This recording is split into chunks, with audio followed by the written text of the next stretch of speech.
Okay, guys, it's a new day and it ain't totally dark yet, so we're going to see what we can get done before the sun goes away completely. We're hanking drywall. So far in the kitchen, we have a 1, 2, 3, 4 panels. So we're going to get this one started. And then I think it's less than 8 feet from there to there. So we should be able to finish the kitchen tonight. And then, well, I guess technically we'd have to do this wall as well. And it's basically the same as that. So we'll have 2 half sheets and then the little at the top. So that'll be fun. I love angles. Yay.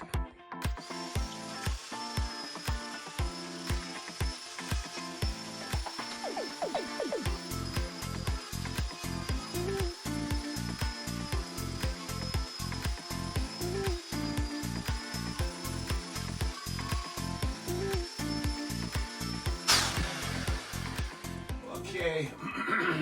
We went a little wide here, but it is also going to be underneath of the countertop, so it won't be the end of the world.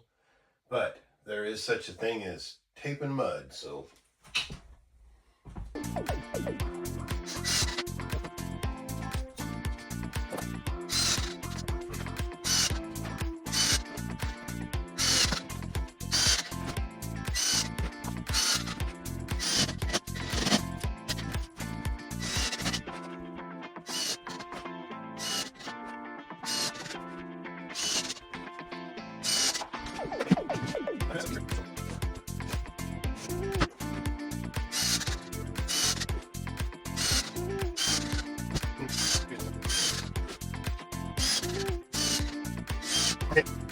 I guess we could put one in between those, but it's not like it's going anywhere. Yeah. Now the piece we cut off here is not quite wide enough for that.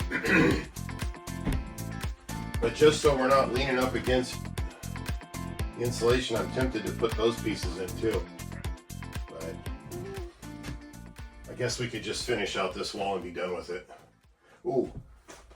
Except, I've talked about it on the last video, or maybe the one before that, but we were going to have a vent going through right here, so I guess I am done at this point, because right here, this is the outlet for the igniter, and the chase for the propane line. So there's, on top of the counter, there's going to be a stovetop right here, so we have to have a vent, and we're not sure if we're going to go an overhead vent that goes underneath of the cabinets, or we're just going to put one in the wall just right directly behind. So we got to figure that out. So I guess I'm going to hold off on putting that piece of drywall on right now. We're going to switch it up to this wall. That's what we're going to do,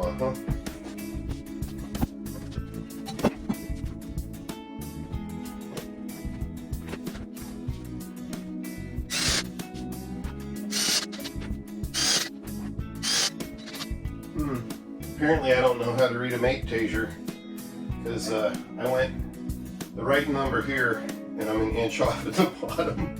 That's embarrassing. Well, we'll zip it off. Whatever. So I was using this pry bar to suspend it up off the floor. That'll make laying the tile easier, because it can kind of scooch underneath there a little bit. But also, it's not the end of the world if your drywall doesn't make it all the way to the floor, because that way there's a little bit of a moisture barrier there too. This is the antibacterial or mold resistant or whatever, but still, we're going to have the cabinets pretty much everywhere, and where that's not, there's going to be base trim.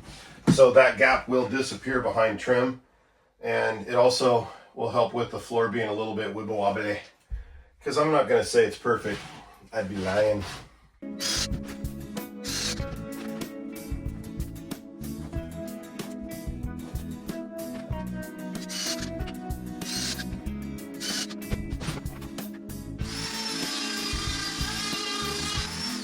Just the lack of that. Yeesh. Drywall dust everywheres.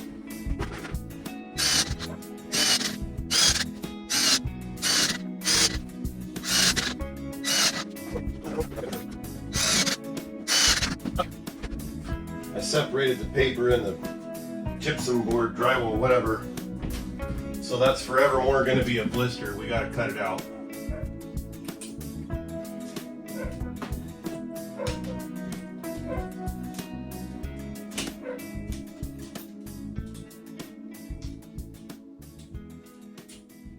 Okay, now all the loose stuff is gone.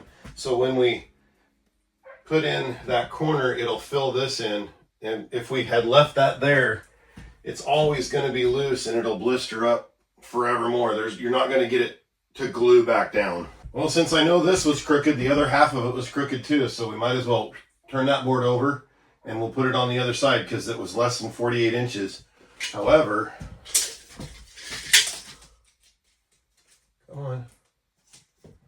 I got to start at 44 3/4 on this end and then figure out that angle.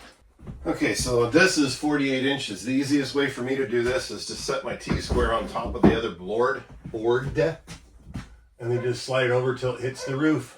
All right, that's 48 inches.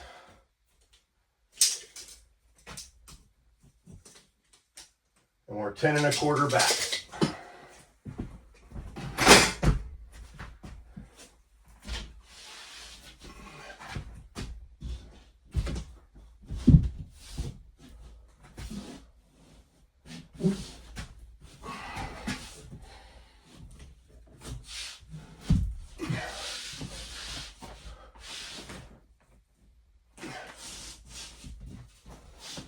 Yay.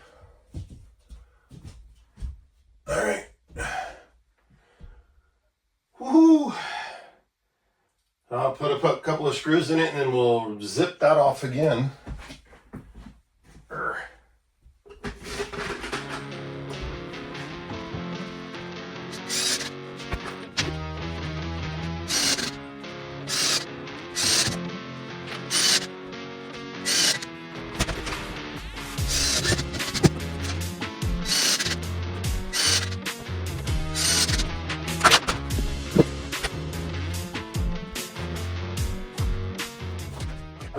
I forgot the layout wasn't exact on here because of the door, but we started at that end and framed it this way. So I'm going to have to carve that off. Probably take that screw out once I get one over here so that this next panel will be able to go up and around that and still have a little bit to bite to, because I don't think that 1/8 of an inch down there is going to be enough. Just a hunch.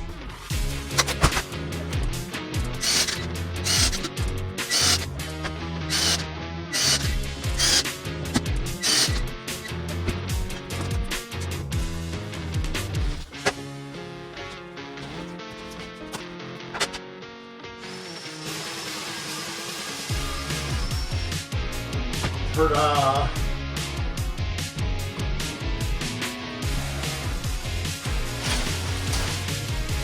I think I can use my cutout from the window.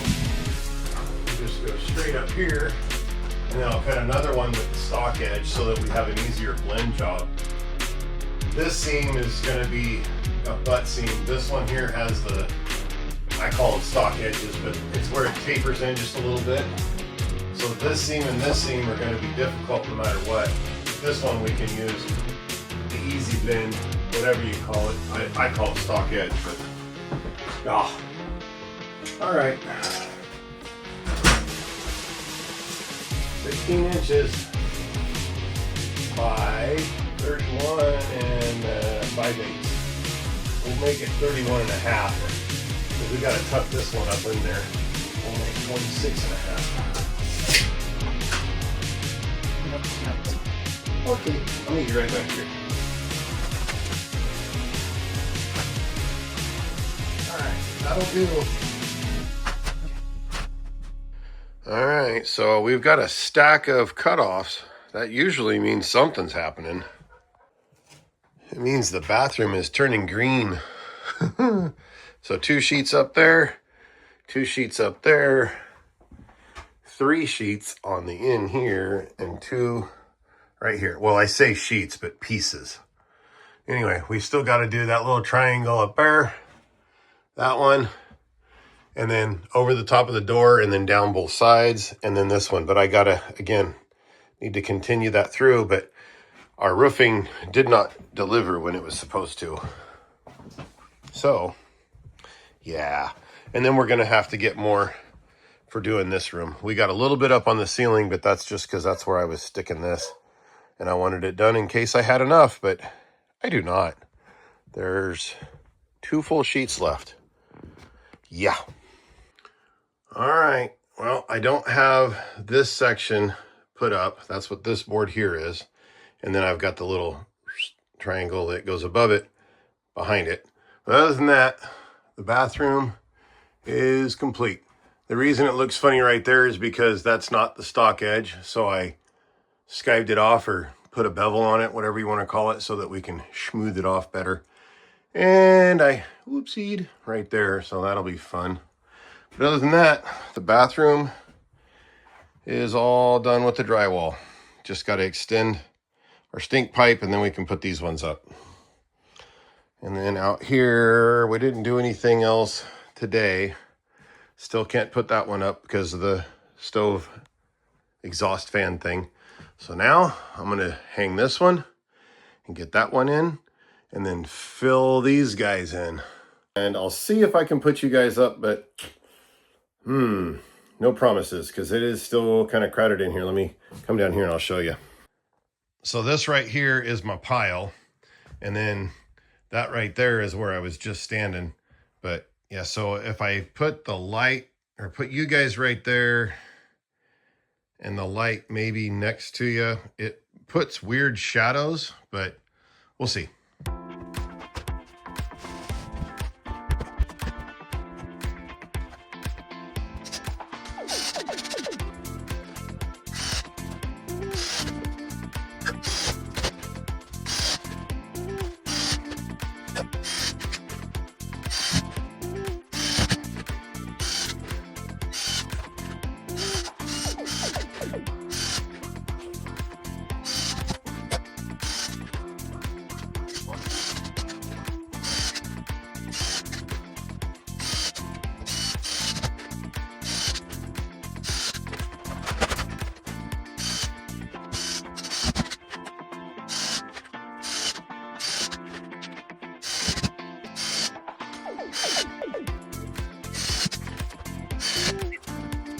Okay, we're almost done with the wall.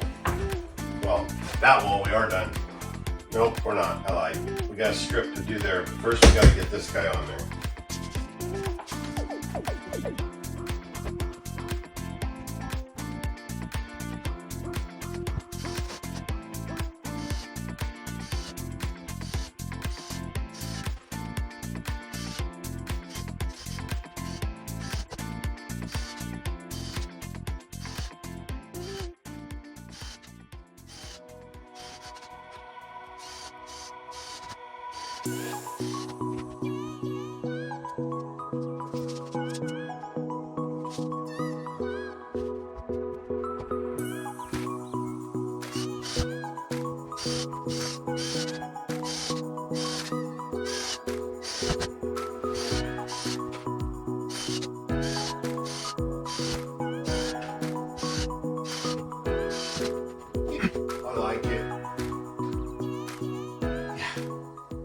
So the reason we're doing OSB in here for this half, where the kitchen is, we're doing antibacterial, anti-mildew, whatever, blah, blah, blah.